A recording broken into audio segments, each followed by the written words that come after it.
Hey, it's Conrad Thompson. Thanks for checking out the podcast here on YouTube.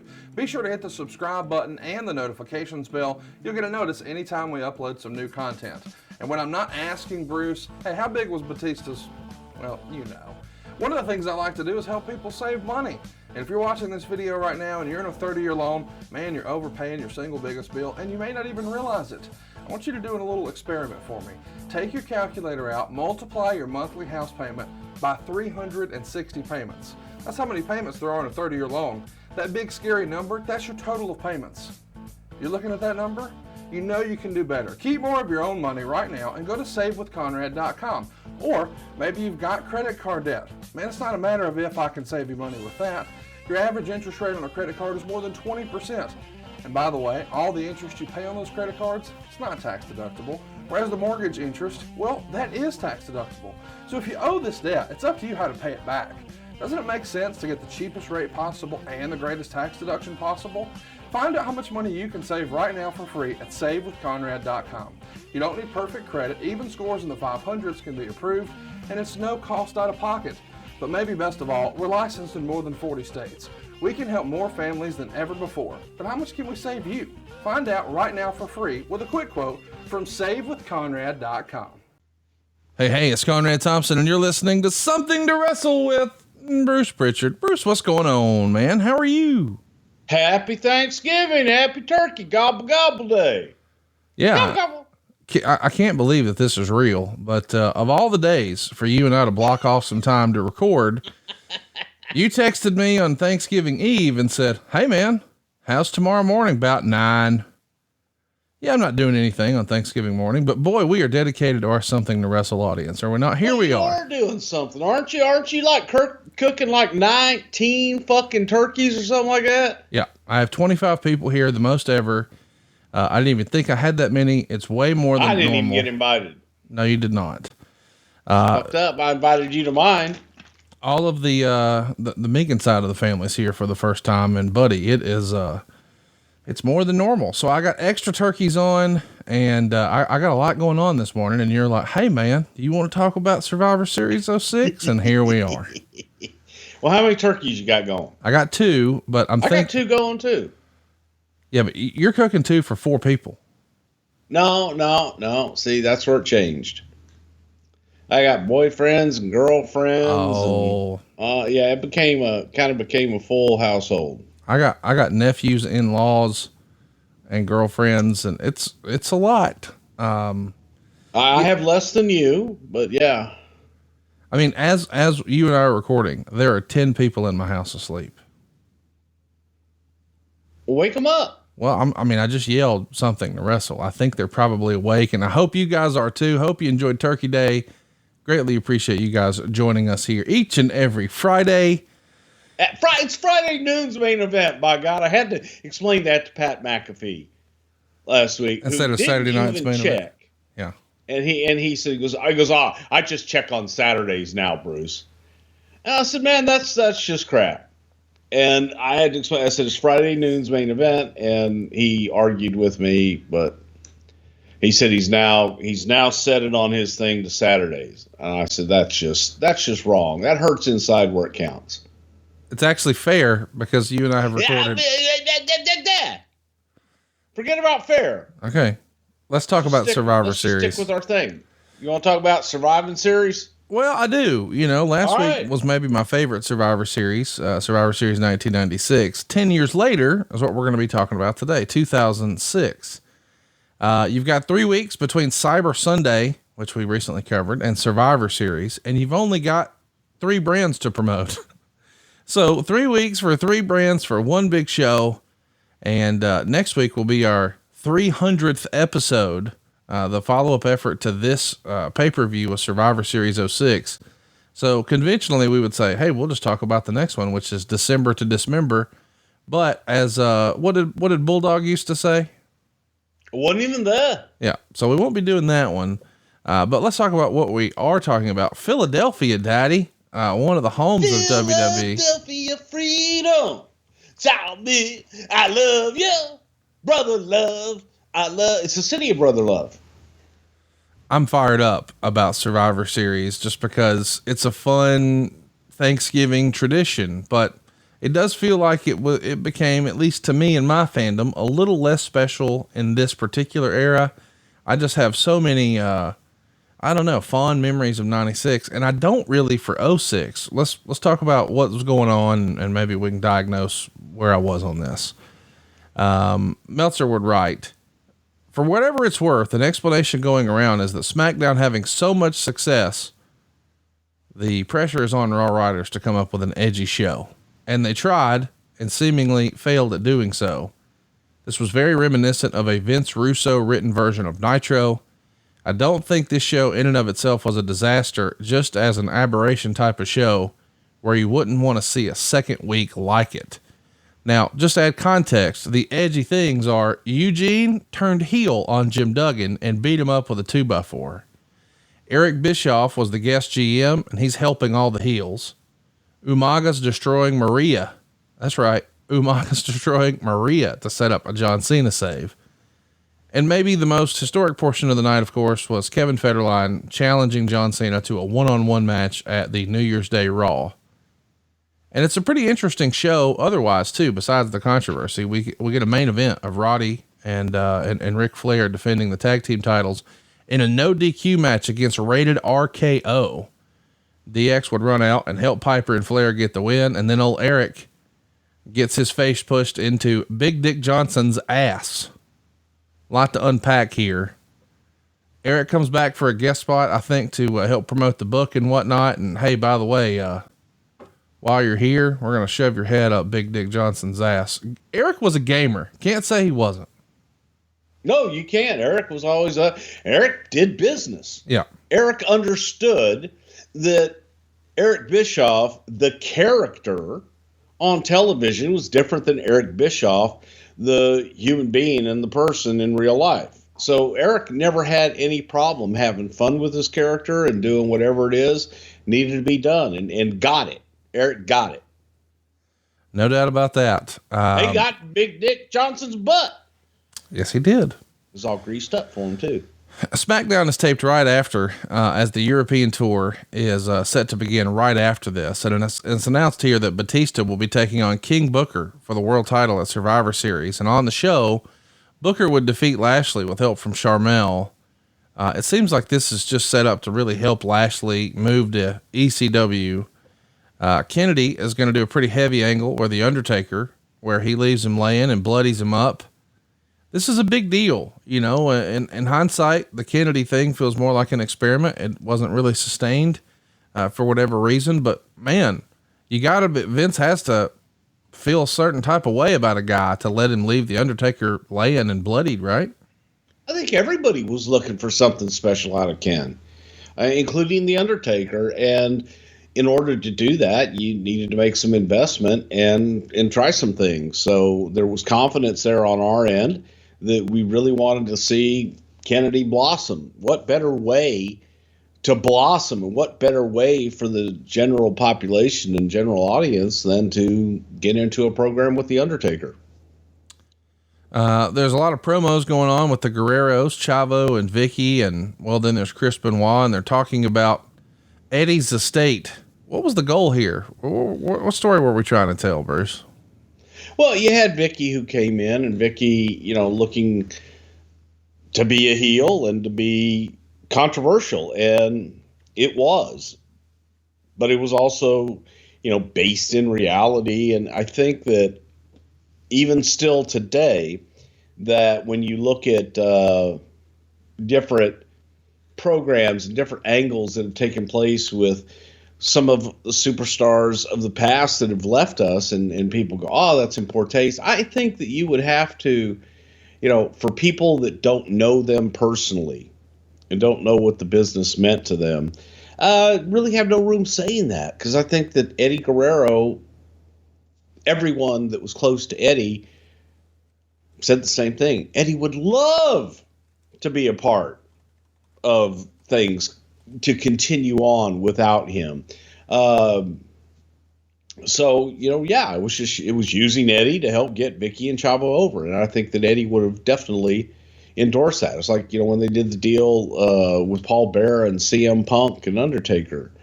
I wasn't there at the time, but I knew when I saw that, I was like, man, Paul Bearer would love this. Big Bill Moody, Percy Pringle, the third, would love that.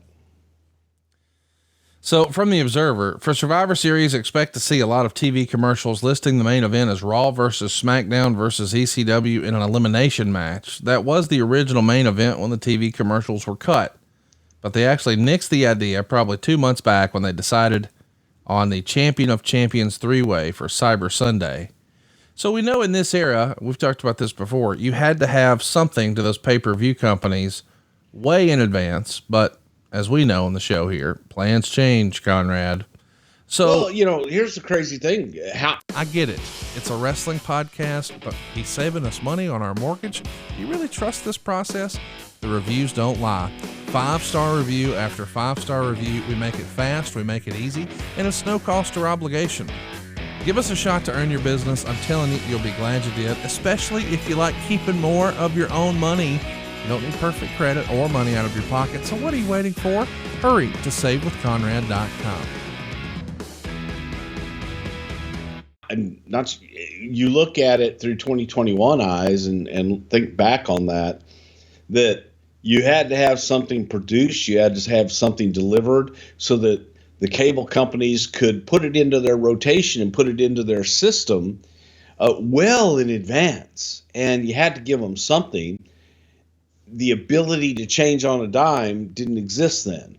Nowadays, man, we can change tonight for tomorrow, and TV stations and everybody would be able to adjust on the dime in this digital age that we live. What did you think of, the concept, the original concept, Raw versus SmackDown versus ECW? Would that have worked? Yeah, I think it would have. And I think it would have been a little more interesting as well, and put ECW on equal ground as well with Raw and SmackDown, which would have helped. Maybe it would have. Maybe it was already dead on arrival, but in theory, the concept would help bring ECW up. I get what you're saying. Yes. I do. I am curious though. And again, not trying to start a fight. I know how particular you get and cranky in the morning. But do you think the average WWE fan is like a Raw loyalist or a SmackDown loyalist sort of thing? Like, man, I love Raw, but I hate SmackDown. I hate those guys on Smack. I don't like Smack. I don't know that it doesn't exist in my fandom is the reason I phrased the question that way. I like my guys and I like my stories, but I don't really have I don't go to sleep under a SmackDown blanket, if that makes sense. Why not? Well, I don't know that they have them, but maybe you should. You want one? No, not really. What do you think? Is there brand loyalty with fandom, you think? I don't think so. You want to know what's crazy? What? Is during this time, we really? Actually had blankets, Raw blankets with Raw superstars on them, SmackDown blankets with SmackDown superstars on them. I don't think we had an ECW one, but I know we had a Raw and SmackDown one. And I actually think I have a SmackDown one somewhere in this house. But that used to be Kane's blanket. My goodness. Yeah, I know. It's crazy. But I do think, look, there are segments of the audience that only do watch Raw and that only do watch SmackDown. As crazy as that sounds, but there's a large segment of the audience that only watches one show. Larger segment that watches both. If you were I guess you still are a wrestling fan, you know what I mean. I guess what I'm trying to ask is, do you think there's any way that you as a kid would have been one or the other? Like, to me, I'm a WWE fan, right? I watch both. I can't imagine. Maybe me and you are super fans though, right? And yeah, I think so. I think that there is the larger population that's a WWE fan and enjoys elements of both shows.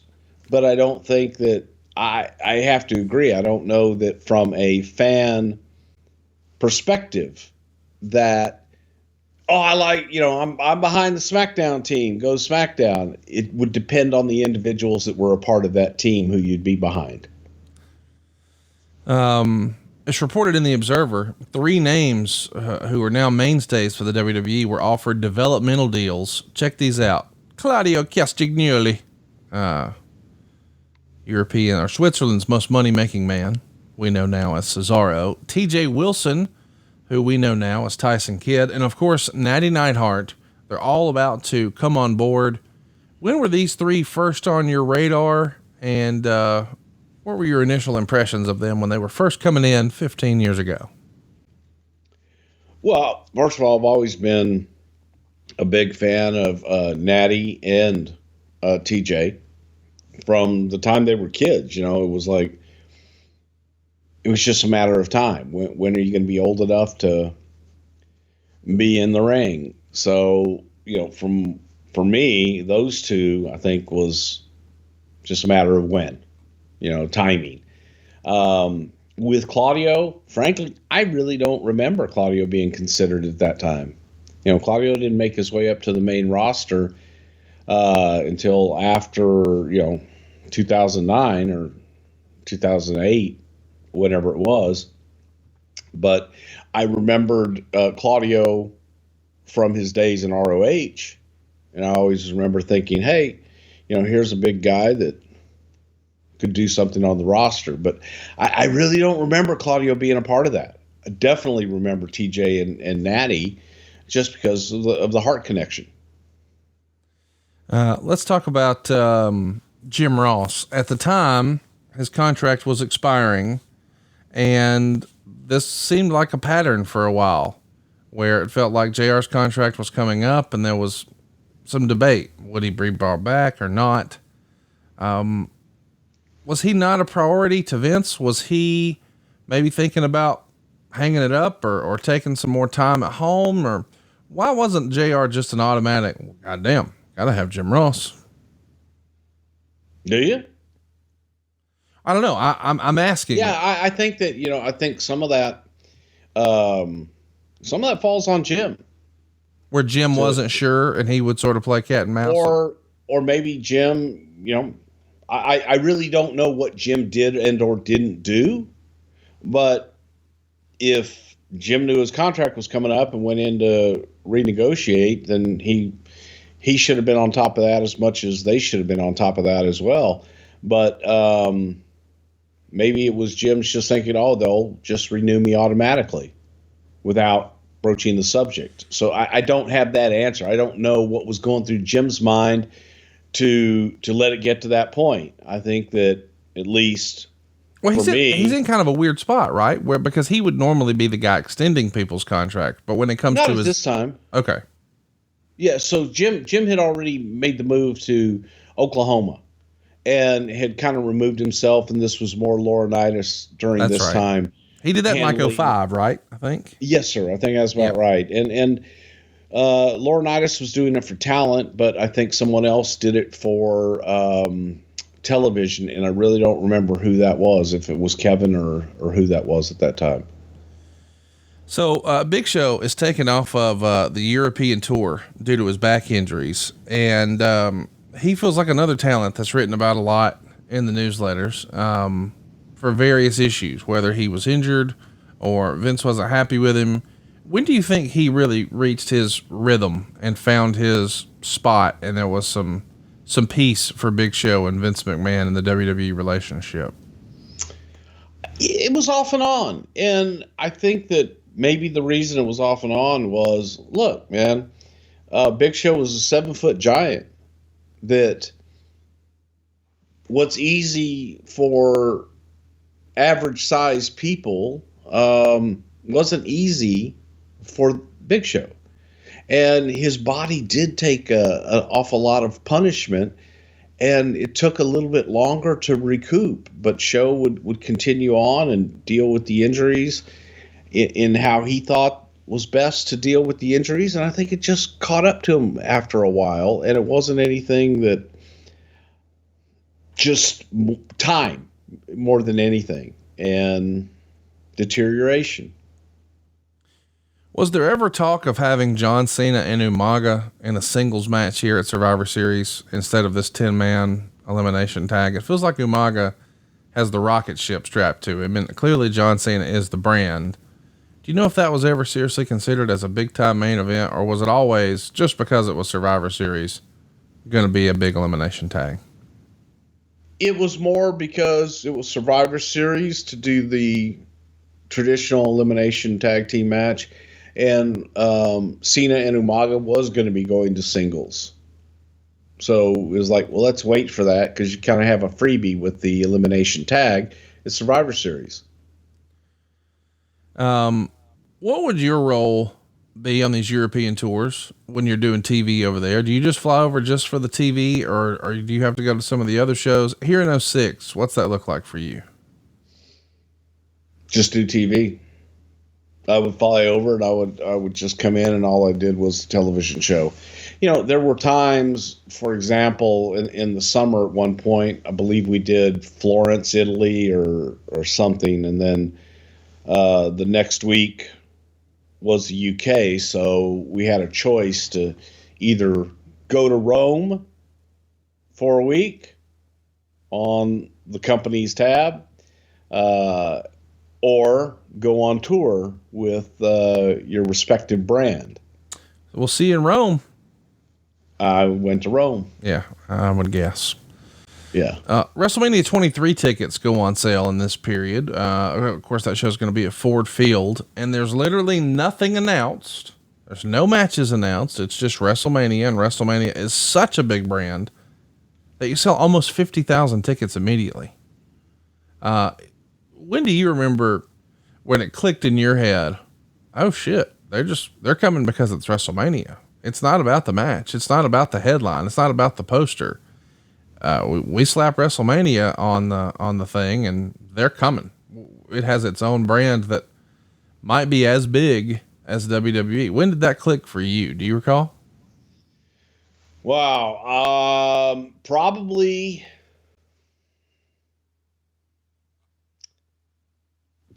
in the early 2000s, but frankly, it did it in the 90s as well, where, you didn't know what the attraction specifically was going to be, but you knew it was WrestleMania and you knew it was a big deal. So, you had to be there. You had to be in attendance for the whole spectacle and for the whole weekend of events.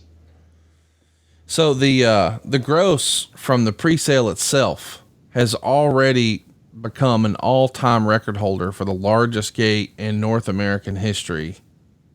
Do you remember this being something that was even discussed? Is it high fives all around the office? Is Vince taking a moment to smell the roses, or is it just, Bill Belichick approach? We're on to the next town. We're on to the next one. Yeah. Guys. Okay, great. Now, how are we going to make this even better? What else can we do? I don't know what we attribute that to. Maybe it was a hot market. Maybe you had a hot product. Maybe it was a combination of things, but there is something I want to discuss from the Observer. This is a quote. Nobody has made the connection, but the SmackDown turnaround and Michael Hayes as head writer have gone hand in hand. For all the people who complain about too much of the same, you really now do have two fairly different products. I think that's a hell of a compliment that Meltzer paid Mr. Hayes. And I like the idea of saying, hey, now you really do have two totally different products. What was it about Michael's approach that made it so different than what was happening on Raw? I don't know if it's necessarily Michael's approach. I think it was more, it was a different approach. That's for sure, from where SmackDown had been with Heyman. More entertainment based and a little more fun and a little more attention to story and to being different. But I thought Michael was really good in that regard. What Michael Hayes online often gets, the only press or discussion he gets is his crazy dress. The way he presents himself sometimes is a little over the top, but he's having fun with it. And then, the fanny packs and I'm a free bird and blah, blah, blah. But the dude knows professional wrestling, and I don't think enough people talk about that. Wouldn't you agree? I would say that Michael knows sports entertainment. Yeah. I think Michael knew sports entertainment long before anybody else in the professional wrestling business. There you go. Michael was a sports entertainer. Michael, was doing albums and Bad Street, Atlanta, GA, doot, doot, Bad Street in the whole USA, doot, doot, doot, Bad Street, nasty and hot. The further down the block you with the batter, it got to do, do, do, do, do, do, do, do, do. So, Michael got that. Yeah. Michael understood, man. Michael liked the Gaga. Michael liked the over-the-top presentation of everything. So, Michael got it. Michael gets it and is able to present the product in that way. Let's find out what else can you do? What else is going to make me connect with you? I just think Michael's criminally underrated as a creative mind, and I'm glad that Meltzer's giving him a little love here.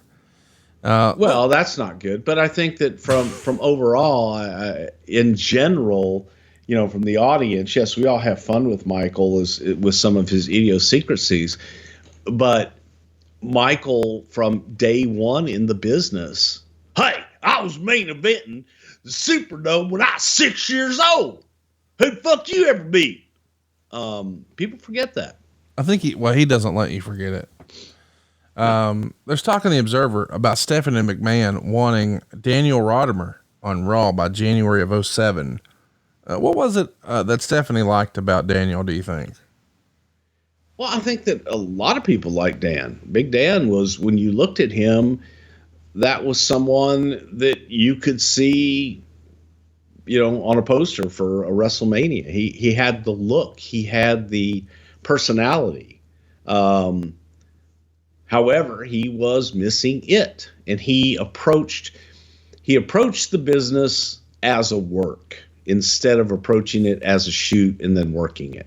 And that's the big mistake with people when they approach it, anyone in the business. If you approach this as a work and that, hey man, you just get through it because it's all gaga, it'll never get over.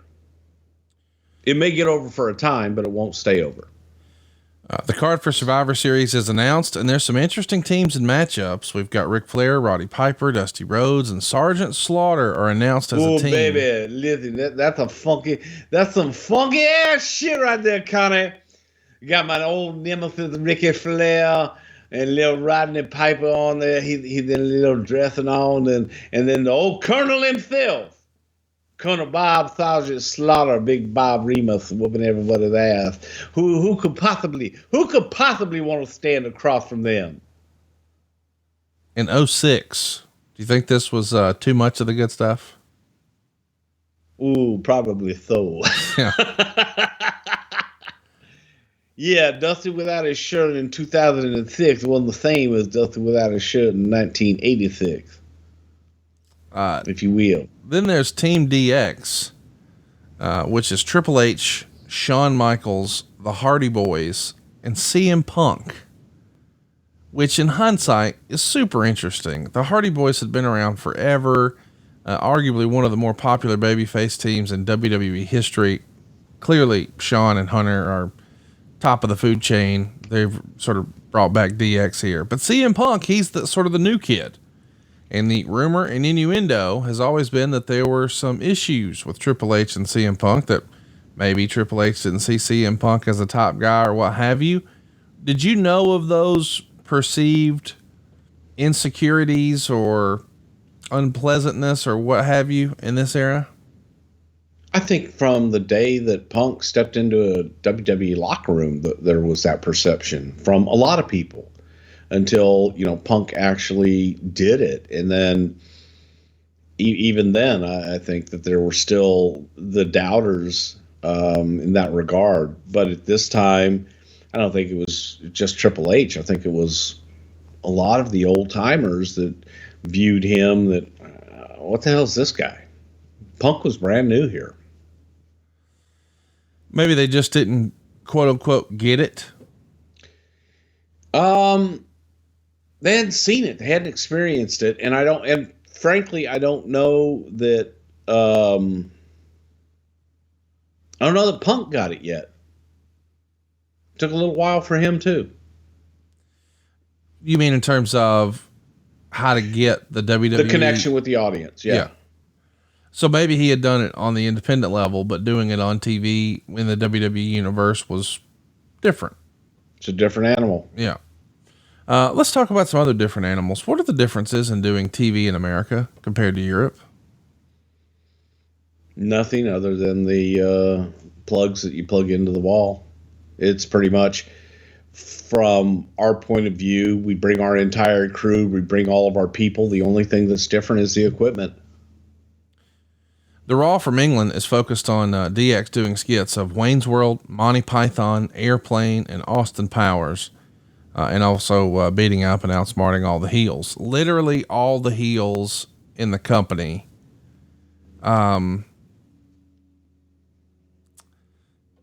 What do you think of this? In hindsight, was this a mistake? I mean, do you think we gave Hunter and Sean too much here? Did this do more damage long-term than good, do you think?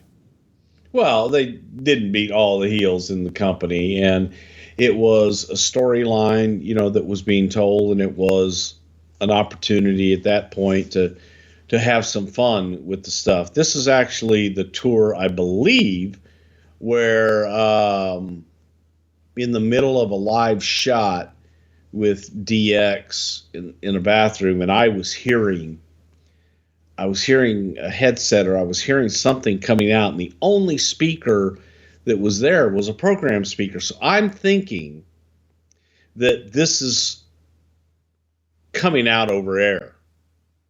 So whatever we have going on in here, oh my God, it's going to be picked up on air. And I started pulling plugs. A lot of them. And to hear the crew and to watch a couple of the crew guys that were there that day that saw me do it, it was like a madman that was just pulling out, disconnecting everything, and eventually disconnected the power to backstage. Oh, and the power to, yeah. Well, that's, I would consider that less than ideal. Yeah, that was less than ideal. Now, I mean, obviously you realize it when everything goes down. And I plugged it right back in, that part. But that was a fun walk. And we finished up, and I made the walk up to Gorilla, and I sat and found Vince, and I said, hey, that was me. I fucked up.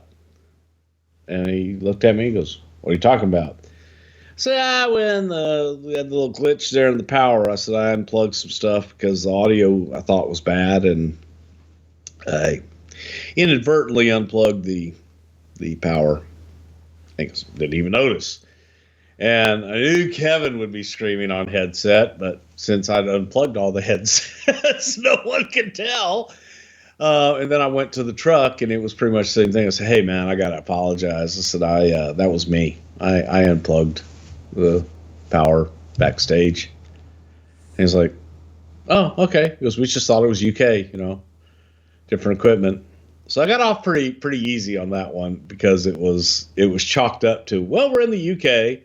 Things happen.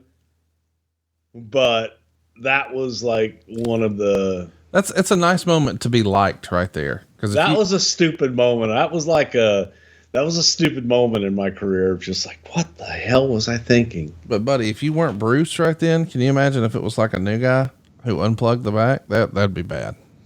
That'd have been bad. Yeah. Yeah. But I also immediately went and told on myself. No, maybe nobody else could tell on me because nothing else was plugged in. But, well, there's that. There is that. So nobody got a chance to do it. So Flair and Piper are going to drop the tag titles to Rated-RKO in the main event over in England. And it's reported in the Observer that Roddy was in extreme pain during this European tour. And it was thought to be a kidney stone, but it's actually a mass of tissue near his spine, which would later be diagnosed as Hodgkin's lymphoma. What do you remember about his discomfort here? And then the discovery of, this is a much bigger issue. Well, I think, and I don't know, knowing Roddy, he might have told a few people, but I remember Roddy telling me and showing me, because I think Roddy wore a shirt for his matches over there. And so nobody saw him. Nobody saw his body. And he pulls me into a bathroom. He goes, I got to show you something. And he pulls up his shirt, down by his kidneys and everything. It was all just purple. And I said, damn, Roddy, what'd you do, man? I said, you've got to get checked out. And he was like, so help me God, man, if you tell anybody. He says, I know. He goes, I need to get home. I said, okay, but you need to get checked out now, because that's not normal. And so I actually brought the doctor in to him, and the doctor checked him out. And he's like, yeah, you need to, go get CAT scans. You need to do this. And he didn't want to do it in the UK, just flat out refused. And he went home right afterwards, and it was something that they didn't prescribe it. They didn't diagnose it as lymphoma at that point. It was bad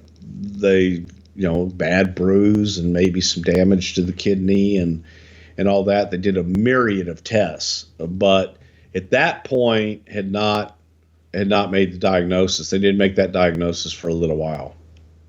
But he was a hurting puppy, and Roddy is one of those guys, man, that, the show must go on. I'll tape it up.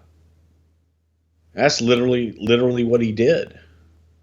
But it was, and he made sure not to show me, again, another Roddy. He didn't show me till after the match, too, because he was afraid I'd pull him from the match. Wow. It's yeah, it's crazy. That one was crazy, because I was scared. I was scared just looking at it, and I said, I can't not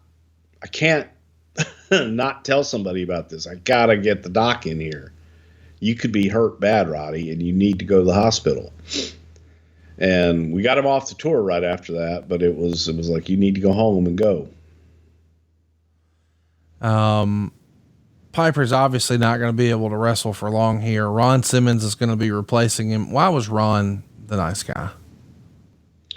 I think Ron just, kind of fit in that role with the legends and everything. I think that Ron was Ron.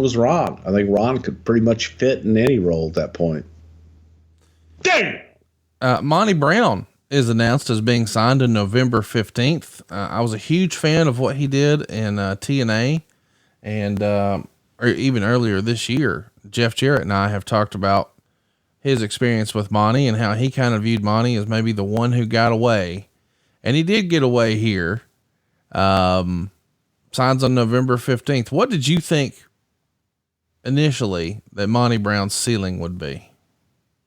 Limitless. Yeah, I did too. I thought that Monty Brown, I was a huge just admirer of Monty Brown's work, and I thought that this guy could come in and be a breakout star for us, and unfortunately it just didn't happen. I think there was an issue with his brother or something that he had to leave and never came back. There's a meeting between WWE and Pride on November 17th, as reported in the Observer. What's the thought process regarding this meeting?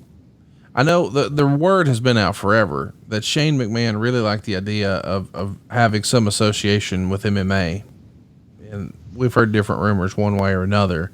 What was the meeting with Pride about here? By the way, for those of you who are listening and maybe aren't MMA fans, Pride was like bigger than the UFC in this era, but like the UFC of Japan.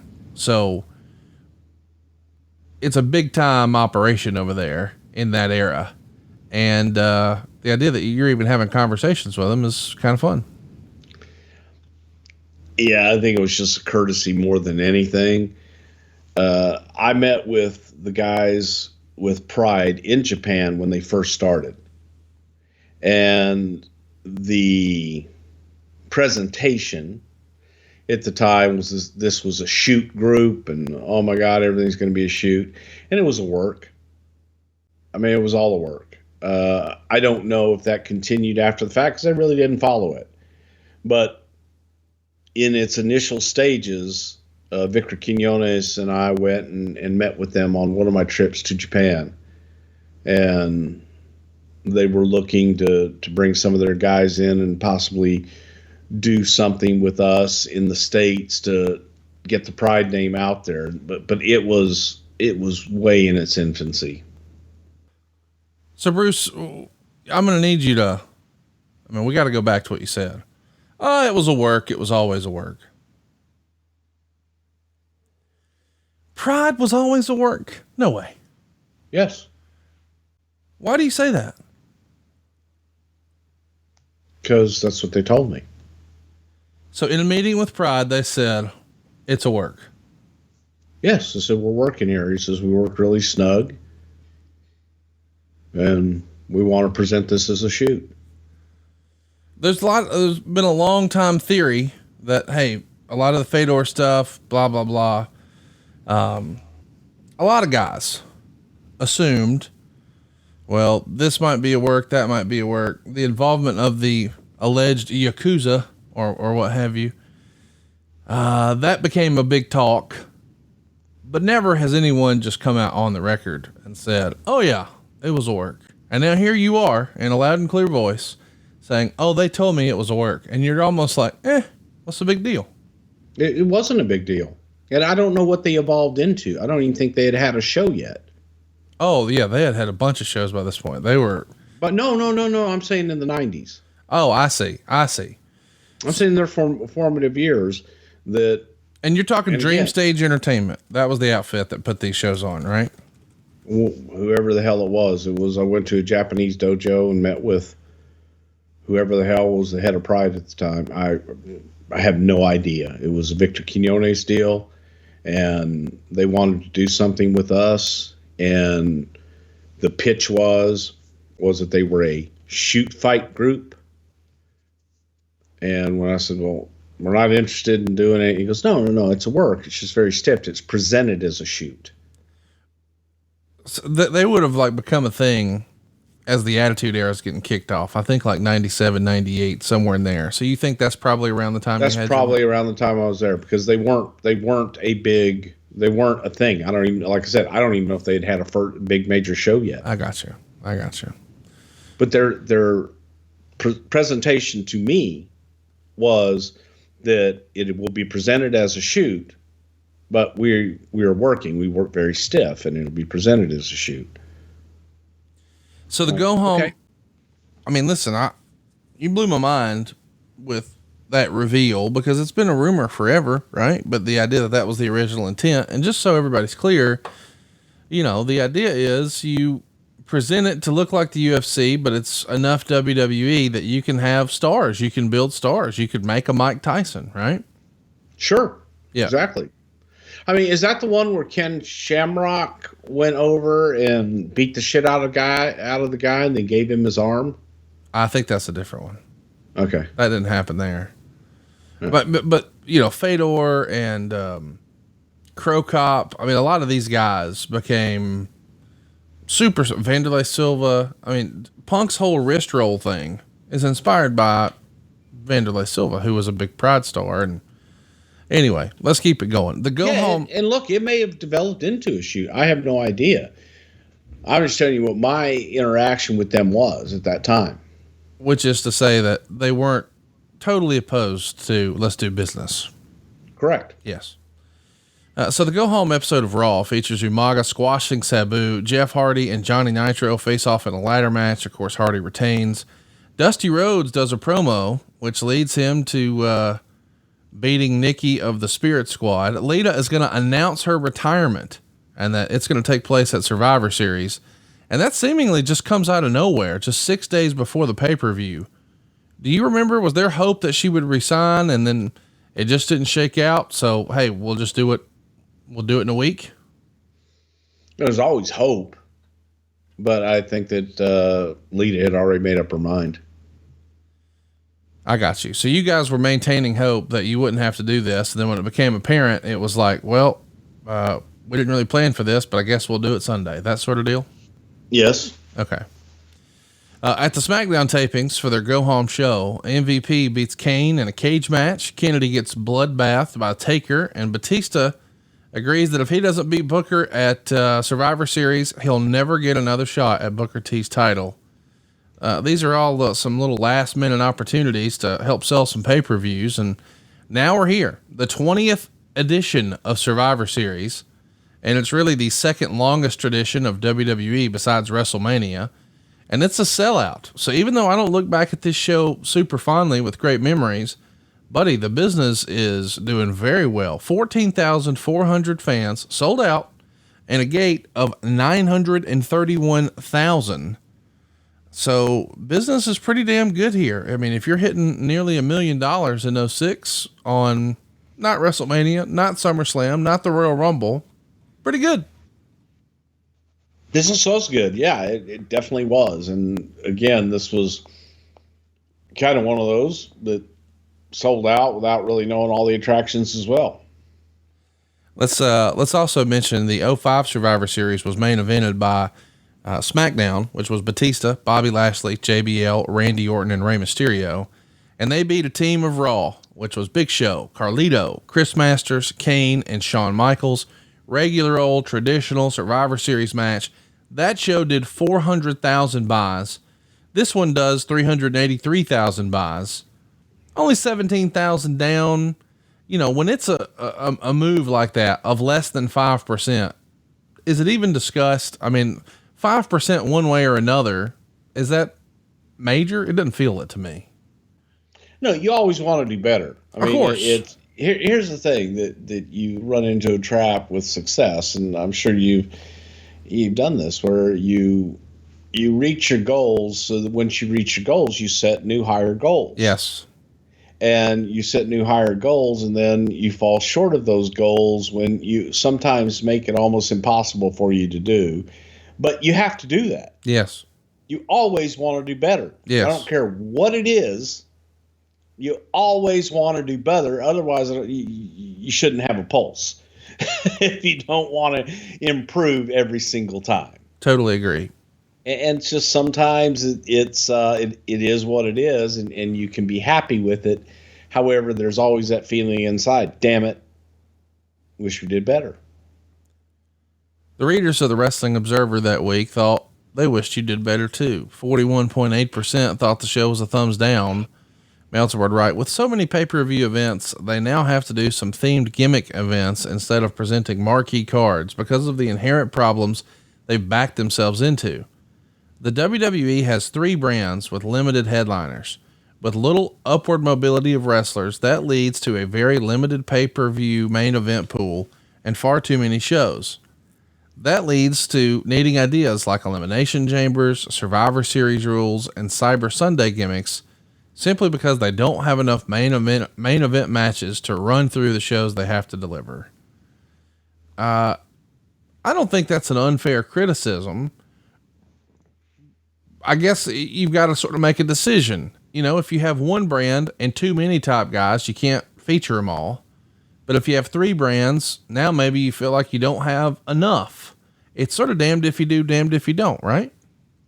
Well, it's also, you have to look at reality too, and remaining in business, you have to be able to deliver different types of events. If every single event is just, well, here's another match, pay-per-view. Well, here's more matches. You need themes. You need to shake it up. You need to do different things. You need to have that in there, because if you don't give variety, it does become the same old shit.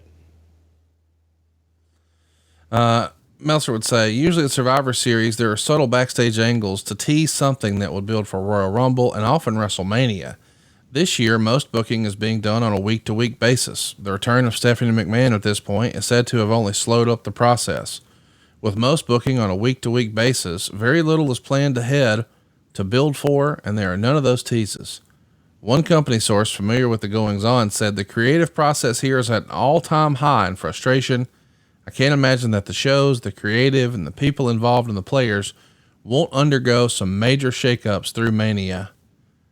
I mean, that's part of the deal, right? I mean, frustrations with the creative process, especially when you've got 3 brands and you've got joint pay-per-views, that's always going to exist. That's not exactly new. Did you feel like here in 06 that it was maybe at an all-time high as was described here in the Observer?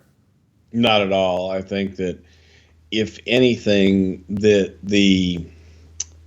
I think that the addition of ECW probably gave that impression, because with very few, how do I say this? Very few supporters that really thought there was anything to an ECW brand and reviving a dead brand, much like WCW, before that it just, you're going down a dead end street. Do you think Survivor Series should help build towards Royal Rumble or WrestleMania? Or at this point in 06, was Survivor Series just the November pay-per-view? I think it was a standalone. I think that because of just the way that the event is, and there can always be subtle hints to the Royal Rumble and to specifically WrestleMania, much more than the Royal Rumble. But you can always drop hints and do some different things in any pay-per-view if you want to.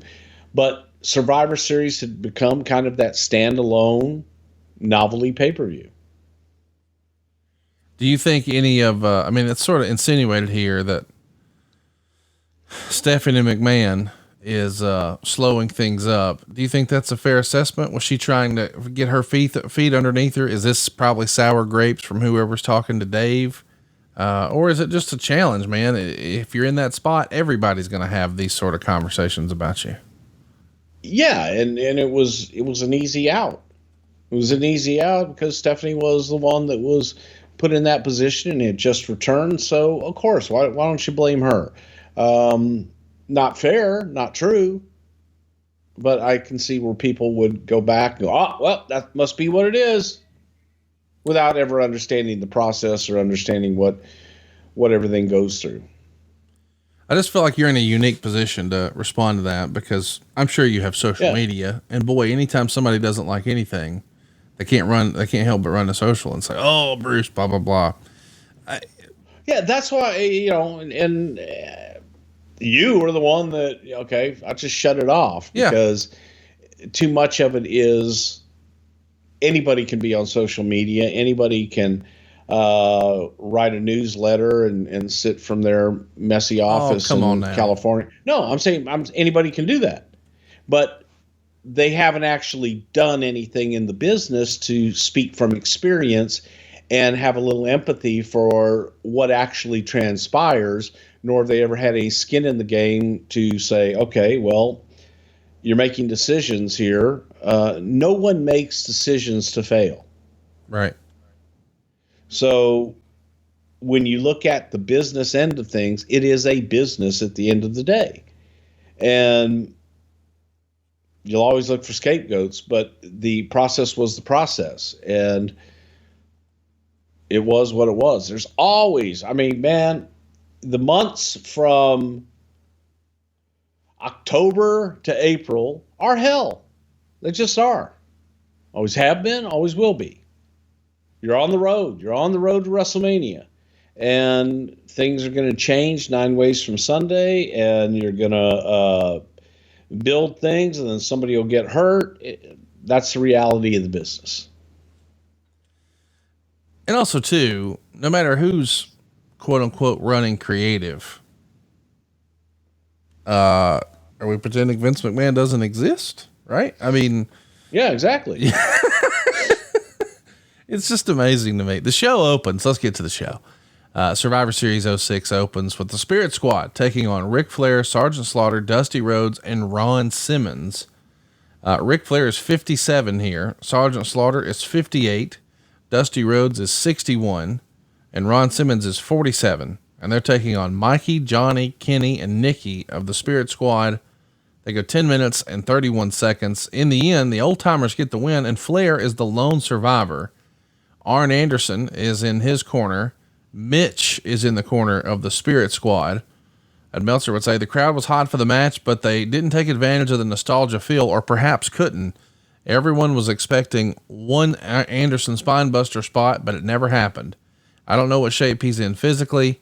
Simmons, who worked in a shirt and pants, worked early, and the Spirit Squad did a great job of bumping for him. Anderson rammed Mitch's shoulder into the post, but with Simmons still out there, he was counted out at 154. So it's nice to see that they're getting a little bit from everybody. And apparently everybody didn't look like they used to. Probably no surprise. Meltzer would write, Rhodes, who is really heavy to a dangerous degree, dropped an elbow on Nikki for the pin in 654. Ultimately, Flair beats Johnny in 10:31 with a figure 4 leg lock, and the post match would see the Spirit Squad come back and give Flair a beatdown. Kenny turned the figure 4 over, so Flair was in the vulnerable position, and then Kenny came off the top with a leg drop to the back of Flair's neck, and there was no attempt as to an explanation as to why Flair's partners did not come back out to make the save during the beatdown. 2.25 stars. I mean, I like the idea that Nate's is the last man standing. I mean, he's the guy who's really going to be sticking around and continue to work for you guys on a regular basis. But that doesn't really make any sense. You know, wait a minute, where did my partners go? I'm just getting the shit beat out of me and nobody's helping. No, you know, that's it. That's your, no, I'm laughing because I'm fixated on, Flair 57, Sarge 58, Dusty 61, and Simmons 47. Hell, right now I'm right in the middle of that group, for my sake. I mean, listen, 15 years ago. It's interesting that it's written about in a way where people are like, I don't know, you know, oh, these guys are so old. Sting right now, older than everybody I just listed. Sting is 62. He's older. He's 5 years older than Flair was here. He's 1 year older than Dusty was here. So, you know, I get that. Yeah, it's crazy. Yeah, that part's crazy. Look, man, this match was nostalgia and fun, and then to get heat for the Spirit Squad at the end of it. I also have to laugh. Everyone was expecting Arn Anderson spine buster spot, which never happened. Did he poll everyone? Did he actually speak to everyone that watched this show? No. Exactly. Next up, we've got Chris Benoit. He's going to beat Chavo Guerrero to keep the U.S. title in 8:21. The finish would see Guerrero kick Benoit into Vicky and then use a schoolboy, but Benoit kicks out. Meltzer would say the storyline here is that Chavo didn't care that Vicky was hurt and only cared about winning. Benoit got the crossface for the tap out. The crowd wasn't into the feud as a whole, but ended up into the match at the end. Very physical, but too short. 3.25 stars. We know Chris Benoit was a tremendous professional wrestler, and that's probably where the compliments end. But Chavo Guerrero here, man, great showing for him. Man, Chavo is just so underrated, and always, you know, people look at Eddie and then compare Chavo to Eddie. Well, if you want to compare them in their work, I think that their work was pretty damn similar. Eddie was first. Eddie had a ton of charisma that was very difficult to replicate. And you put Chavo in the ring, man, Chavo could go and hang with anybody, I think, in any generation. The Guerreros, there's not a bad Guerrero. Right. Top to bottom, from Mondo and Chavo to Hector and Eddie and Chavito. Not to mention, I actually had the, I guess, honor of seeing Gory Guerrero work back in the day in the 60s. So usually, man, it'll skip a generation, and it'll, you know what I mean? There ain't a bad Guerrero out there. That's funny. It'll skip a generation sometimes. Well, sometimes it does, but I've just never heard it phrased that way, and it tickles me. Yeah, talent skips every once in a while and just doesn't have that it factor. And you go down and maybe I'm partial because I love the Guerreros, but no, you are partial. But here's the thing: you're right. He's underrated, and I think so is Mickie James. She's out next, and she's going to pin Lita in 8 minutes and 18 seconds to win the women's title. This is Lita's final match in the WWF for her 6.5-year career. Even though it was announced as her retirement match, the very next day, she was being advertised as being available for indie dates using her real name, Amy Dumas. The crowd gave her zero respect on the way out, according to Meltzer, although she heeled big on the crowd to make sure they didn't, because it would have ruined the Crime Time angle had they liked her. The match itself was a good match. I didn't hate it. Meltzer didn't love it. He gave it 1.5 stars. But after there's a ton of near falls here, and Meltzer's critical of the first part, and I get that. There were a few botched spots, but the finish was okay.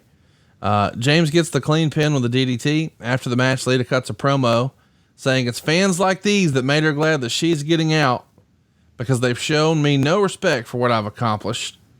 And as she's healing on them, Crime Time comes out and they start a going out of business sale for her merchandise. And she freaks out as they sold a bra, some panties, and unbelievably, an empty box of Monistat. And yes, this is a real sentence, a vibrator. It ended with a big box so empty you could stick a fist in it, calling it Lita's box. This post-match stuff went too long, and the final Lita's box joke didn't get over at all. 1.5 stars. This is unbelievable, this little post-match situation. And 2 days later, she would get to MySpace. Yes, this is when MySpace was a thing. And wait a minute. Still a thing, no? I think you might be the last guy using it. You know how? I wonder why nobody messages me anymore. Am I in your top 8? Am I on your wall? I just need to know. You're the only one. Thank you. Okay. Lita would write, to say I was disappointed with my final moments with WWE is quite an understatement. It was comforting to read all your comments and emails when I got home. I appreciate that you were able to see I did my best in the situation that was handed to me to give you guys an entertaining match and play along and be a professional with the other stuff that went along with my big farewell night. If that were why I were writing, it'd probably be about 10 pages long with a bunch of expletives and capital letters. This is hard to defend, Bruce. This feels mean-spirited. We've seen a lot of nice farewells and send-offs.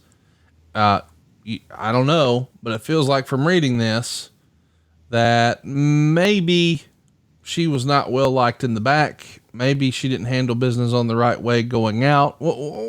I don't know what happened or why this would be this way, but there's got to be a reason. This feels awful. Well, I think if you look at it through 2021 eyes, maybe it looks awful. However, at the time, she was a heel. Her character was a heel. People didn't know Amy Dumas. They knew Lita. They knew Lita, the heel character that she played on television. And with this being her last match, to be able to get some entertainment value out of it. And by the way, I thought the match was a decent match. Was it great? No, but it was good. But Bruce, even if she's a heel, to say, so you break the fourth wall and go, okay, I'll thank you. I made me do awesome, really great. No, I'm not even saying that with the heel character on TV. But buddy, her last vision of being here or whatever is a vibrator. And look, she's got a yeast infection and she masturbates. Nobody said that. We pulled out an empty box of Monistat and we had a vibrator on fucking WWE. She said it was a friend and a vibrator. A lot of guys use it for a massager. Oh my God, dude. I mean, for real, did she piss somebody off? Did she have a falling out with Vince? You don't know. I to my recollection, no, she didn't. I think she was probably bitter. I think at the end. But I think that it just was, she was tired of doing it. She wanted to leave. And it was cut short, but it was in the middle of a heel run. And I think that, look, people remember that. People remember it. Yes, they do remember it. Good, bad, or it. indifferent. And I understand your attitude is all business. So I get that. And I'm going to start a sentence and you're going to cut me off. But if this was your daughter, you would say, oh, it's just business, baby. It's just a fucking character. Who cares? Shake it off. But come on. If my daughter played a character, yes. Yeah, I agree. That's what I'm saying, right? So if she was playing a character, then that would be your attitude. But you could certainly see how a civilian family member, a non-Bruce, would be like, what the fuck, man? Right? I think only people through a critical eye would see that. People that want to see that are going to see that. I totally disagree. It just feels, I don't know, kind of. Because again, probably I if it were my daughter that was portraying a character, I would have done 1,000 times worse.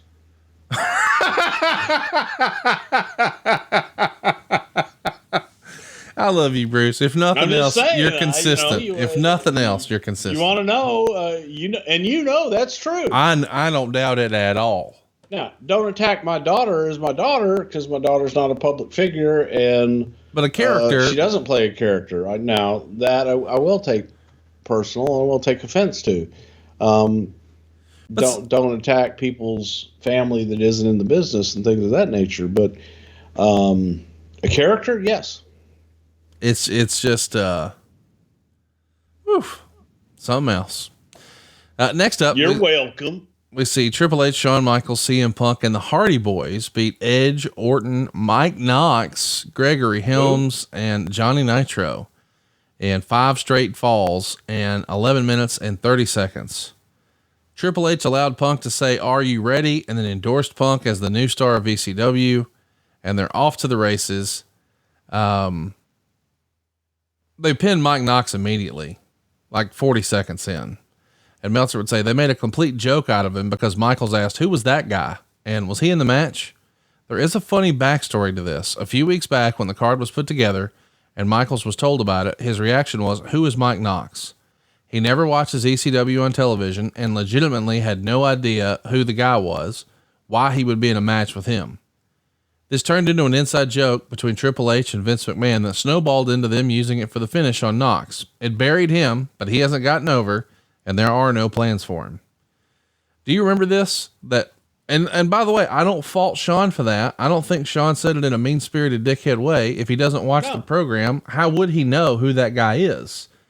I've had conversations with folks who are, primetime players. And when I'll mention someone who I think everyone would know, they would have no idea because frankly, when I'm at home watching TV, they're traveling the world performing. So they don't sit down and get an opportunity to watch the show. So I don't take that as a negative, but the idea that we turn the inside joke into something on TV, a lot of the great angles and stories that we remember started that way. But this one in particular feels like it's at the expense of someone. Again, I think that in storyline that pretty much everything's fair. And to that point, I think this is another unfortunate example of someone plugging for someone so much so that it's to their detriment. Oh, so this is he's a Heyman guy. Yeah, but he was a Heyman guy to, hey, first night in, have him win the world title. And Vince, I don't think had ever even seen the guy at that point. And I'm sure JR signed him and hired him. Oh, come on. I brought the guy in from California, from UPW, and Mike was a hard worker, a really, really good guy. But he just there wasn't a lot of personality there. You see someone in training and you talk to people and you base your opinions on that, and then you go off of that, and that's what you make your decisions on. But he was also a guy that played a convict, where I saw him in his work, and then he comes in and who is this guy? What is he? And he just frankly never connected with the audience. And I think there was a general feeling that was shared by the audience. And I think that's pretty accurate. So Bruce, we got the whole squad here, the babyface side, I guess. DX, Punk, the Hardys, clean sweep. Orton's the last man out, 2 3/4 stars, a super kick and a pedigree in combination gets him. What do you think of that? Just clean sweep on the babyface side. Well, shit happens sometimes. It's a happy day for the babyfaces. In hindsight, that's an interesting picture, is it not? Arm in arm, everybody raising everybody's hands. Hunter, Shawn, Punk, the Hardys. Yeah, pretty cool. Especially when you think of where we are today. Next up, we've got Mr. Kennedy and the Undertaker. They're going to go 9 minutes and 15 seconds in a first blood match. Mr. Kennedy is going to do undo the padding on 2 turnbuckles early. And they're telling the story where Undertaker kept pounding Kennedy to the body until Kennedy was bleeding from the mouth. Kennedy delivered a low blow. Undertaker sold it and, very briefly, and then was back on him. He rammed Kennedy's head into an unprotected turnbuckle, but Kennedy didn't bleed. After working the body for a few minutes, Kennedy was bleeding from the mouth outside the ring. MVP runs out with a towel, wipes all the blood off, but then throws Kennedy back into the ring at the Undertaker. And the finish would see MVP hit the ring with a chair. He goes to hit Kennedy, but Kennedy moves and he instead hits the Undertaker. The Undertaker is bleeding heavily. The ref sees it and stops the match, so Kennedy is announced as the winner. Kennedy is going to beat down the Undertaker after the match, and while Kennedy is going to taunt him with his whole name gimmick, the Undertaker makes his comeback. He makes Kennedy pay for the win by giving him what Meltzer described as one of the sickest chair shots you'll ever see. And Meltzer was pretty critical. He says, how can a company hire Chris Nowinski, who has become one of the major experts on concussions, both treated and untreated in sports, after a wrestling concussion on top of his football concussions left him unable to continue his career, and then allow stuff like this is a hell of a contradiction. I like the story of the match itself. 3 stars. If you haven't seen the chair shot, boys and girls, go watch it. Woof. It is an all-timer. What do you make of Meltzer's question of how can this be the same company that just hired Chris Nowinski? Yeah, and I think different time, different place, and was what it was. So, it's interesting. I think Chris Nowinski had a much better career after he left this business and football, and Chris has done an awful lot of good, and I praise him for what he's done. So no doubt, different time, different place. Is this just, for lack of a better word, the Undertaker being a little old school? Dude, I really don't know. I just was what it was. And do you remember there being any quote unquote heat on anyone after the match? No, again, this was during a time of transition. So this was a time as we're learning new things and doing different things, and was what it was. So the WWE haters, and maybe Undertaker haters might say that at times guys were made example out of physically with these extra stiff chair shots and whatnot. And that's just bullshit. That's what I wanted to hear from your perspective. You give that no credence whatsoever. 0. Yeah. And that's the thing too. Like, on the one hand, it's hard to reconcile how people would believe that, but at the same time, so many people sort of consider him like the Godfather, right? Who, the Godfather? Taker? Yeah. I think Taker's a leader, definitely. Yeah. So it's weird that that's where people sort of wind up with it, that, oh, he does this, but he's the Godfather. So it's one or the other. It can't be both. And it's almost universal that he's the Godfather of wrestling. Greatest of all times. Let's get to the next match. It's John Cena and Rob Van Dam and Sabu and Kane and Bobby Lashley all teaming up to take on Big Show, Umaga, MVP, Test, and Fit Finlay. Cena and Lashley are going to be the survivors at the end. And with all this talent, it only takes 12 minutes and 35 seconds because we've still got to think about TV time. Of course, that means you've got to get to it pretty quickly. They get Umaga out almost immediately. He's going to take a TV monitor and hit both Sabu and Van Dam with it for the DQ in just under a minute. That's important, right? You don't want to give away Cena Umaga, you got to continue to stretch that out. So you've got to find a way to, tease it, but get out of there. Right. Exactly. And Umaga was really catching on as a monster, and it was, this guy's going to be one for the long haul. We should mention the show, or the match here, gets 2.25 stars. Cena and Lashley do an ugly looking double DDT on show, and then a better looking double suplex. Meltzer would say it was funny at the finish as the crowd cheered Lashley against show, but not huge, but booed Cena against him. You're definitely dealing with some Cena pushback here. Is this really the first time you remember seeing that 06, where there was an undercurrent of fans who were like, we're over this? Oh God, no. You can go back to Hogan and in the early 90s. There was that undercurrent with Hulk big time. And, look at Rock through some of Rock's different runs, and definitely with John. I think anytime anybody is positioned as the face of the company or the guy, there's always going to be a segment of the fan base that's going to say, no, I reject you just because you're the chosen guy. Let's also break down, if it's worth discussing, Sabu was just allegedly in hot water earlier in the week at Monday Night Raw because he fell asleep, but Rob Van Dam gets eliminated before he does. What's up with that? I mean, less than nothing. Okay. It's what's best for the match. We like to analyze everything. You know the deal. No, I know, but that's the thing. I wish, that, I guess sometimes you can get in conspiracy theories, and I want to analyze everything.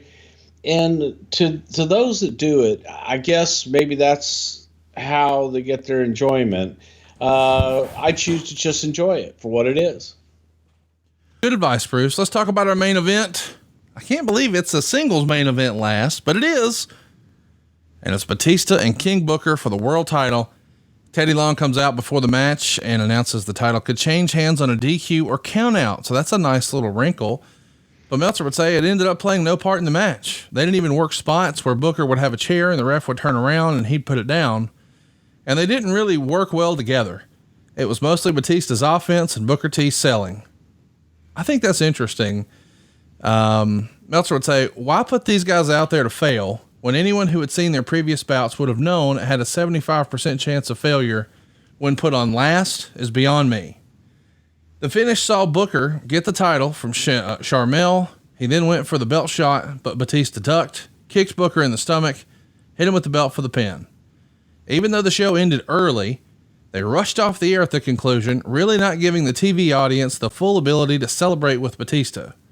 One thing positive is Batista grabbed the belt and nearly cried and did a great job of putting it over after the match. Not an awful show, but a lot of strange stuff. Hard to justify it being worth $40, star and a quarter. It is a big moment, and I understand why it goes on last, because you want to make it special for Batista's big moment here, and his reaction really sells it, but these guys were just oil and water, were they not? Unfortunately, they were. And both, I think Booker's one of the best workers of all time, and a guy that I feel could work with just about anybody as well. Dave needed a certain type of opponent, but Dave was an attraction. Dave was somebody that people really getting behind. Look, they just clashed. They did not gel well together in their matches. So you're kind of left with that. It wasn't a stinker. It wasn't like, oh my God, that was a horrible match. It was just like, okay. It's a match to get Dave the championship, and that's what it was. But it wasn't terrible. It just wasn't great. Lindsay wants to know, how did Ron Simmons feel being on the Legend team? Was he excited to be back even for this one-off? Damn! Yes. I think Ron felt that his bumping days and his days in the ring as an active competitor, he knew those were over. But like this role, A little nostalgia thing here and there never hurt nobody. exactly. Instagram a wrestling historian says, in my opinion, Lita deserved a better send off. How would you have rebooked it? And Bruce, I guess we should mention if the company felt like they were going to be able to get her back on paper and then they weren't, and now you have a really short runway, it probably does limit your creative opportunities. But in a perfect world, if you had plenty of time to plan it, would you have had a cool way to send Lita off into the sunset? Yeah, but we don't live in a perfect world, and I don't, because it's the cards that everyone was dealt, and given the same situation and the same everything, I think I would do the same thing over again. By the way, it's worth mentioning, not everybody gets the Ric Flair treatment after WrestleMania 24, the big grand send off. The reality is that's not because everybody wasn't Ric Flair at WrestleMania 24. Not arguing that. I'm trying to illustrate the point that a lot of times most wrestling careers don't end with a storybook ending.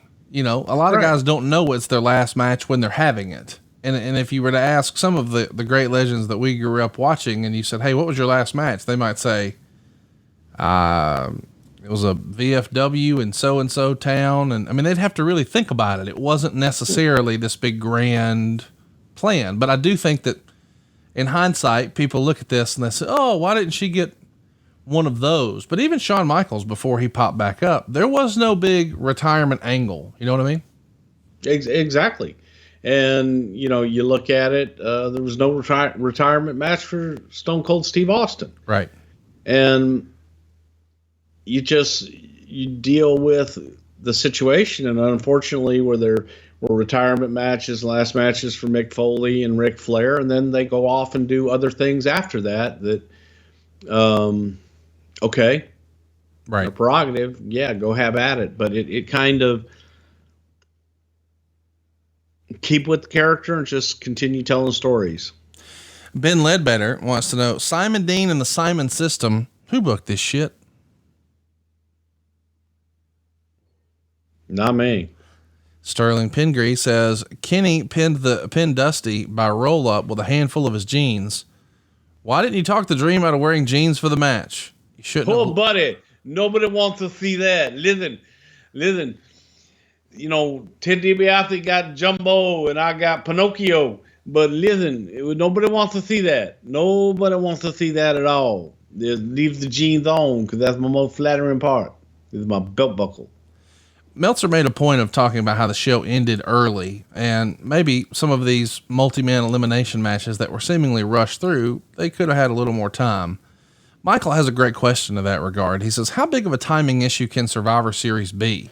With a bunch of matches needing a bunch of eliminations, I don't get this expression. He says, can it be a dog's breakfast sometimes?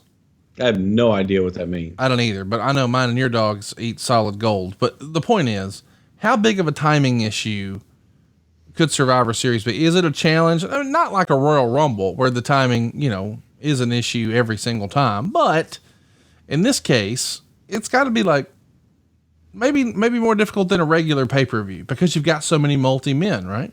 Not really, because you still have matches and you still have time. Look, they're all issues. As far as when you have time constraints, you've got to get everything in, and you've got to give enough for your main event. You've got to make sure that everybody is represented with the appropriate time, and the appropriate time, sometimes less is more. So it's always an issue, but not any more than any other event. GJ Refill wants to know, why have Batista win with a heel tactic like hitting Booker T with a belt? Seems like a cheap victory that didn't pay off. I don't think so. It was no disqualification. It was what it was. And Booker tried it first. I mean, that's the thing, right? Yeah. It was part of the story of the match. Luke from Eastern Iowa, who did your cool little Hollywood style painting in your office, says, what blood type was poured onto Kennedy? And do you get a discount from Bloods R Us when buying in bulk, asking for a friend? Well, Luke, we sure as hell didn't get it from Iowa. Armageddon 2006 is what we're going to be talking about next. It went down December 17th, 2006 in Richmond, Virginia. The buy rate's going to be way down, 239,000, only 8,200 fans in attendance. It's a SmackDown branded pay-per-view with Kane taking on MVP in an Inferno match. Can't wait to talk about that. Then we've got a fatal 4-way ladder match for the tag team titles with Kendrick and London taking on Regal and Dave Taylor. Eminem are going to be there, and of course the Hardy Boys. Then we've got a singles match with The Miz and the Boogeyman. We've got Chris Benoit in there with Chavo Guerrero once again for the United States Championship. Gregory Helms will be in there taking on Jimmy Wang Yang, a couple of friends of the show. Look at that. Love those guys. Then we've got the Undertaker and Mr. Kennedy again, this time in a last ride match. And I know you're probably wondering what the hell last ride match is. Well, we'll find out next week. And we've also got John Cena and Batista taking on King Booker's Court, which is King Booker and Finlay, and Queen Sharmell is there. So we're getting John Cena and Batista rubbing up against each other. Kind of a fun idea. But a rather forgettable pay-per-view, but an interesting time where, man, we're talking about what a strong house Survivor Series had and how we set a WrestleMania record, but it does feel like we don't really have our footing creatively. Would you agree with that assessment in hindsight? It was a build. It was a build to get to the next WrestleMania, and a lot of it was new with ECW and everything. At this point, and at least in your mind, in hindsight, Cena number 1, Batista number 2, or was Vince still thinking it was Batista 1, Cena 2? No, Cena was definitely number 1. It's just so fun to look at, you know, when you go back through history and you think about all the guys who were sort of coming up at the same time, whether it was Hunter or Rock or Batista and Cena. There's always that competition between two guys. And ultimately, Cena wound up making his mark in a big way in WWE. But boy, it worked out pretty good for Batista outside of wrestling, didn't it? Absolutely. It worked out good for Batista in wrestling, too. Oh, I'm not arguing that. And frankly, couldn't happen to two nicer guys. Two very different human beings, but two really great guys who worked hard to get what they got. Hey, and I want to thank you for making time on Thanksgiving today for us to get together to do it. I know I had to go back and forth to, and the audience won't hear that, but I took like 8 breaks during this to go do stuff with the turkeys and service the 12 people who were here or whatever. But we made it happen, man. And I don't know. It's fun talking wrestling with you on Thanksgiving. It's like one of our Thanksgiving traditions that we either air a show on Thanksgiving or now we're recording one on Thanksgiving. But this has been one heck of a year, and it's been a strange couple of years. And I'm thankful for our audience, and I'm thankful for you, Bruce. So thanks for the time today. Well, I share the exact same sentiments, and I'm thankful for you as well. And the fact that we still get to do this and have fun doing it still. So it is an awful lot of fun, and be thankful for everything that you have, folks, and hug the ones you love. Tell them you love them, and enjoy the time versus dreading the time. I know you may not know for sure because you probably have meetings in the conference rooms and whatnot, but do you reckon Vince has Cleopatra's egg in his office or on his mantle at home? Well, I don't want to divulge that because it's $100 million egg. And then, and I don't want to encourage anybody. Have you seen the movie, by the way? I have. I got to tell you, I don't normally just run and go see rock movies. I know that makes me a bad wrestling fan, but my wife loves those type of movies. So if there's guns or car chases or whatever, she's all in. So when we're scrolling through and she sees, oh, I'll watch that one later, because she knows that's not normally my type of movie. And I said, no, I heard good things. It's a really good movie. Like, I love really Ryan Reynolds. The Rock is really good. Like, and I thought, man, this is just going to be like a jackleg Indiana Jones. No, it is a great movie. There is a good story there. Yes, there's some fantastic stunts and stuff, and this is not a paid ad. I wanted to bust Bruce's balls about the egg, and I knew if I waited and did it at the end, we could still have a good show. But now, since I did that, I feel like I should mention it is a pretty good movie. Okay, Conrad, look here. Oh, you've got the egg right there. Hey! I have your home address. Look, they don't see video. Dude, is that a Christmas bonus? You got Easy. $100 million Christmas bonus. Look at that. You know what? It could be sitting right behind your head. Price is right. Oh, buddy. Me and you both. I'll give you the brother-in-law deal. When you get fired again, I'll have it. Then it'll be discounted to $98 million. It's $2 million off because I know you, Conrad. Just so you know. Right. Just so you know. Hey, I had a lot of fun today. Hope you guys let my family save your family some cash. You don't need perfect credit. You don't need money out of your pocket, but we will save you money. It's not a matter if, it's a matter of how much. SaveWithConrad.com. Did too. Hope y'all had a great Thanksgiving. If you haven't already, and Bruce, I know this isn't exactly your deal, but I think even you might enjoy it if you can spare a couple of hours. This week on What Happened When, we had a watch along from 1986 of the Starrcade show, but we had David Crockett join us.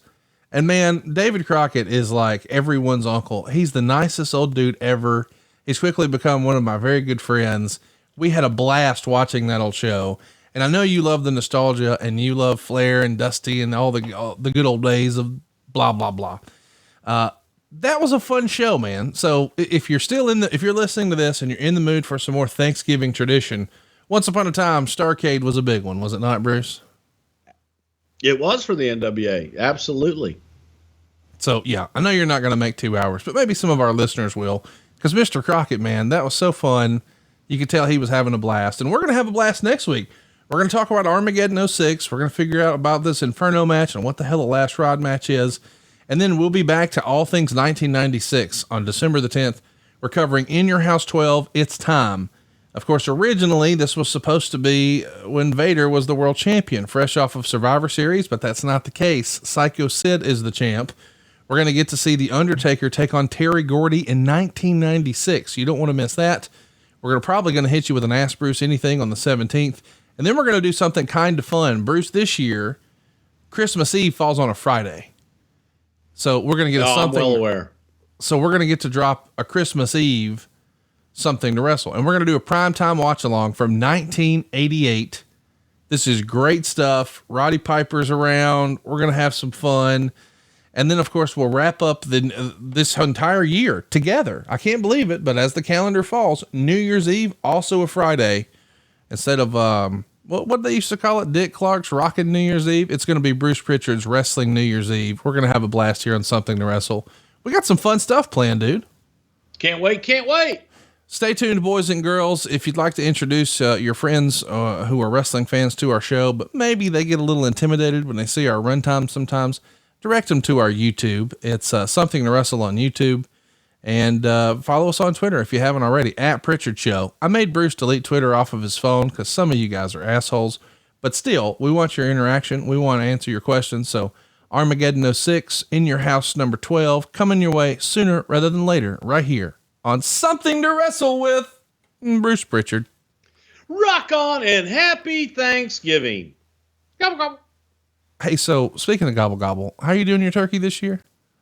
I'm frying it. Oh, you got the only way to have it.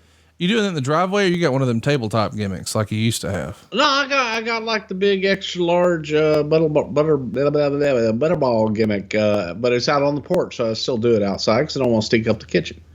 But it's not one of those where you could catch the house on fire or whatever. No. Send me a link to that one. I may do one like that for Christmas. I'll do it. Can you believe that Jeff Jarrett and Eric Bischoff think they can smoke a turkey better than me? Well, my fried turkey will still be better than any of y'all's. Are you throwing down a challenge for 2022, the Great Turkey Off next year? Oh, sure. All right. I'd kill y'all with my turkey. My turkey's badass. So here's the thing, though. We're going to have to figure out how to do this together, and it ain't like you're ever coming to Huntsville again. I mean, you had a miserable, That's true. You had a miserable experience last time. Wasn't even my fault. You fell downstairs in New York, somehow my fault. No, I mean, I don't even know how that's possible. But next year, old Double J and Easy E and me and my 25 people, we're just going to show up at your house, and we're just going to do turkeys there. All right. I mean, I know you won't be there, but Stephanie and the kids will have a great time with us. The likable ones will be here. Yeah. I mean, Kane's still a stone cold babyface, isn't he? Yeah. All right. That's it, boys and girls. Hope you had a good Thanksgiving. Shit, and we're still recording. Okay. my turkey's still better, by the way. Not a chance. I love that you thought that whole turkey jab was just me and you talking for real. I don't want your fucking fried turkey. My smoked turkey's way better. Not a chance. Well, we're gonna find out next year. Mine will be juicier. Mine will be more flavorful, and mine will be gone. Just like us, out of time. Gone. There you go. Gone. See you next week. I'm out. Hey, it's Conrad Thompson. Thanks for checking out the podcast here on YouTube. Be sure to hit the subscribe button and the notifications bell so you get a notice anytime we upload some new content. And go save yourself some money right now. If you're in a 30-year loan or you have credit card debt, it's not a matter of if I can save you money. It's a matter of how much. Find out right now for free at SaveWithConrad.com.